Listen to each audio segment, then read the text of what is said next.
Assalamu alaikum, dear students. Let's continue our lesson. An elementary school, an elementary school classroom in Salem.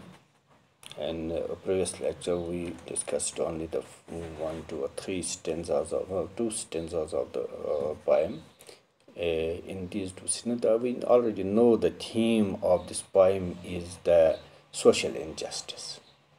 These underprivileged students, kids of the Salems have met, and class inequality. What is the class difference? What is the inequality of different classes? And that has been depicted in this poem. And the very first two lessons shows the classroom of the elementary school in Salem, where very briefly we say that the poet in the very first verse of the poem, he just compares with a metaphor that the outer side of the world, outer world, the upper class, and the children or kids of this lower class are underprivileged children of the Salamas. By metaphor, that shows the outer class is the people, the world is energetic and lively, and the another aspect is the inner side of the classroom, that is the children's face, how they look. They have been just compared to the weeds. All they too, those are rootless. Weeds means unwanted grass, worthless things they have been compared. And they are unhealthy, their appearance is pale. Then he cites some examples of different students. One of there is a tall girl who's way down, who is bent down, whose head is bent with shame because of their her poverty. And there is one more boy, his eyes are like a rat's eyes, and he's very thin as a paper. And then the stunted, unlucky optimist, one boy is stunted, means that is disabled, and he has unluckily he has inherited the disease and from his father, who was suffering from this disability, gnarled disease. Then there he found one boy with at the back of the classroom. Though the class is very dim, very dark, not so bright, not bright. That classroom, the atmosphere there. And there at the back of the class, he found there is one unnoticed, sweet and young boy. His eyes are full of dream, and he would like to run here and there, just like a squirrel. So in another stanza, he now depicts the scene of the classroom. The walls of the classroom are badly maintained, and they have been erected on the donations of the people. Shakespeare's head is there, cloudless dawn, and citizens of civilized doom riding all cities, means the outer world that has the beautiful structures they have erected, and that have been shown. Those pictures hung here on the walls of the room. And the Shakespeare's head is there, and there is the Trailos Valley of Spain, that is full of flowers, and the abundant flowers are grown there in abundance. Means these are some beautiful pictures. Open-handed map awarding the world. Its world means it is through these pictures, through these maps, that these the kids of the Salem have been introduced to the outer world that's so beautiful, so bright. And yet for these children, their windows, the windows of this room are actually their world, not the maps, not the pictures those hung there. Where it's this room only, their world is just shrunk in this room, and that their future lies there, and but their future is painted very with fog, means that's hazy, that's not bright. And now let's start today's lecture, that is a narrow street sealed in with a lead sky. Their school is situated in that Salem. Salem already we know, overcrowded urban street. Here a narrow street sealed in the end with this lead sicker, the pollution and the burden of the industrial waste, industrial world means that is the hovering over the atmosphere in that area, in that Salem, that is full of pollution and that's full of industrial waste and industrial, far from rivers, caps and stores of the worlds.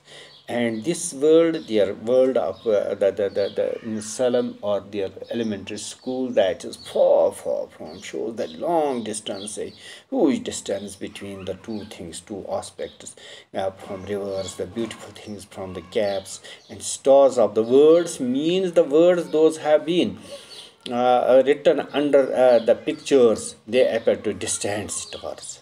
That's an and stars of words, means words that are said about, that say something about the pictures from about the maps, but these words written under the pictures, they appear distant stars for these people, means they cannot reach there anyway, somehow, means because their world is just confined to this Salem or this school and not outside.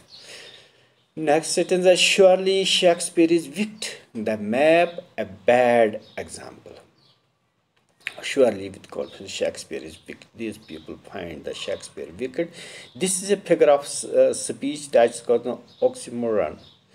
There, this figure of speech is called oxymoron, which means in which apparently contradictory terms appear in conjunction. Contradictory terms appear in conjunction. How you can see Shakespeare is wicked means Shakespeare actually has depicted some beautiful things in his writings, in his plays and poetry, but to these things, all these things are not reachable to these people, and so that's why they say Shakespeare is wicked, means they have used this oxymoron. The poet has used the oxymoron as a figure of speech. The map a bad example. These maps we show the beautiful things outer world, but they are bad examples for the student. With ships and sun and with love tempting them to steal for lives that slowly turn in their. Although there are the ships, there are the sun, there are so many lovely things. Those tempt these children towards them. Those entice them towards them. But in reality, they entice them to steal. They would like to steal these things for lives that slyly, but their own lives slyly means in a cunning way or in a deceitful way turn in their cramped holes, but they are bound to creep into their or turn in their cramped holes, means their homes, those are just like the holes. They have been cramped holes, just like cramped very small holes, their homes, from fog to endless night, and from fog to, so they are in a foggy state, they are in their hazy state, that's not very clear, nothing is very clear, but now they are going towards the endless night, towards the dawn, from bad, in other words we can say from bad to worse. They are not going from, they are not improving their condition, their plight is not improving, that is going from bad to worse, that is going from fog to endless night, and they are going towards to their own cramped holes, mean their own homes, those are very just like, they are just like holes. Because though they want to steal, that they want to be in the ships, they want to enjoy the sun, they want to, they love to tempt, or they love tempting them to steal all these things, the beautiful things, those have been shown in the pictures, but they can't do it. On their slag heap, another this metaphor, another comparison has been shown over here, and on their slag heap.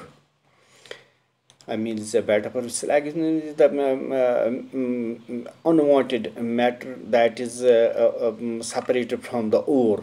Their body is just like that, unwanted material that is just like a heap of that slag.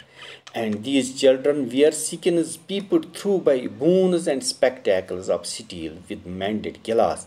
So they are skinny, they are bony, they are very weak, and their boons are just peeping through their skin. Means that is the spectacle. That is how it has been shown that how they are very weak, very weak and frail, with mended glass. City of steel, their spectacle of steel with mended glass, as if the glass has been mended in this steel.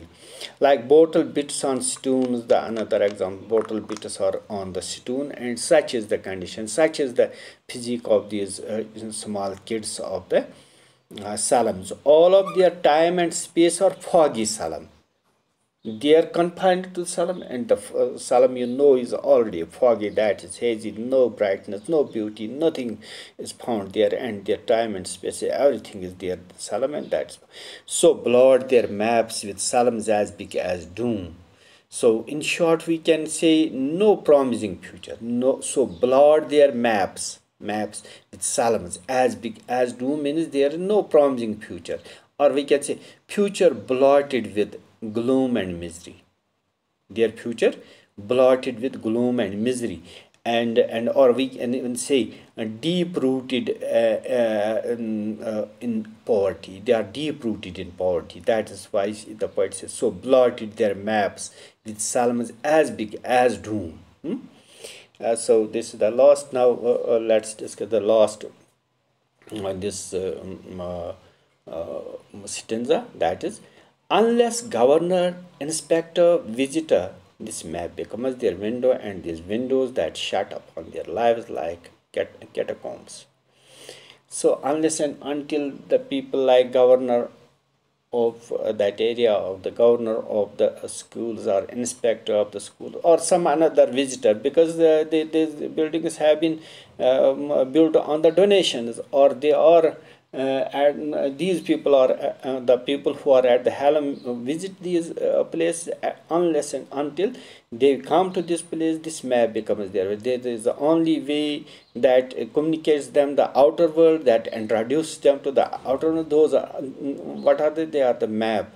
Those are hung there, and these windows that shut them. They are actual the windows of their room, or actually they are that shut upon their lives like catacombs. They have been shut in the catacombs, means the underground graves. These school, the elementary school, the classroom of that school, elementary school, is just the catacombs. They are underground graves, and they have been put in there. If there is any source of communication to the outer world, if they can enjoy the outer world, that is through the maps those hung there.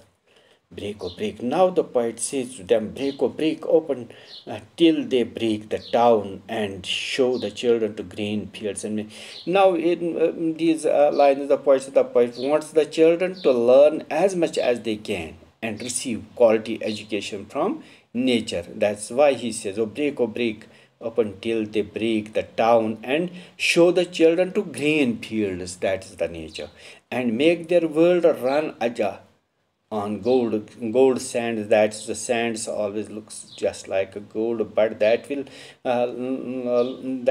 look like a blue in color, bright blue in color. That's aja. And let their tongues run naked into books, the white and green leaves, and they can find the green leaves and the white leaves open, just like the history for them. And their and theirs whose language is the sun, their only language is the sun. The sun is the language of nature. Means in brief and in short, but wants the children to learn from nature, receive education, quality education from nature. That's the only source that they can, that can make their life very